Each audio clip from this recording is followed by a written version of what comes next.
আইসা দেখলাম যে একজনের চুল বাসা, পানির তলের থেকে একজন করে তিনজনকে ওঠানো হইলো। তিনটা মেয়ে একসাথেই চলাফেরা করে বাড়িতে এবং তিনটা মেয়ে মাদ্রাসায় পড়ে। বেলা প্রায় 3টা থেকে 3:30 বাজে অনুমানিক এই পুষ্করিণীতে একসাথে গোসল করতে গেছে। তো গোসল করতে যাওয়ার পরে 3:30টার পরে হয়তো আধা ঘন্টা পার হয়ে গেছে। বাড়িরই ছেলে বলতেছে যে ওরা তো গোসল করতে গেছে, যে ওরা তো এখনো আসে নাই।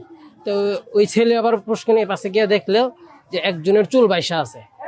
ওই জায়গাতে ওই ছেলে চিল্লান দিছে। যখন চিল্লান দিছে আমরা আবার বাড়িতে কাজে কামে ব্যস্ত ছিলাম।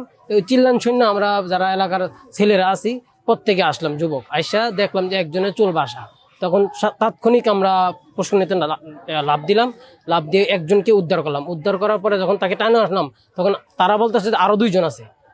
যখন বলছে 2জন আছে তখন আমরা যারা আসছিলাম তারা আবার পানির তলে গেলাম। পানির তলের থেকে একজন করে তিনজনকে ওঠানো হইলো।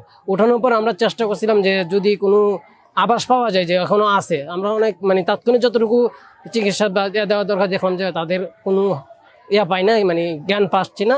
তখন আমরা ধরে নিলাম যে তারা নাই।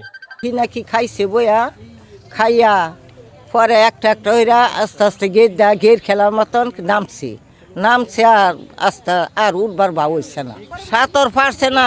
এ সময় খালি নামছে, নামার সাথে সাথে আর উঠতে আসছে না একটাও। এখন আগে তো দেখছি অতিরিক্ত গভীর না, অল্প ওই আসিন, এইদিকে একটু গভীর বানাইছে এই জায়গাটা।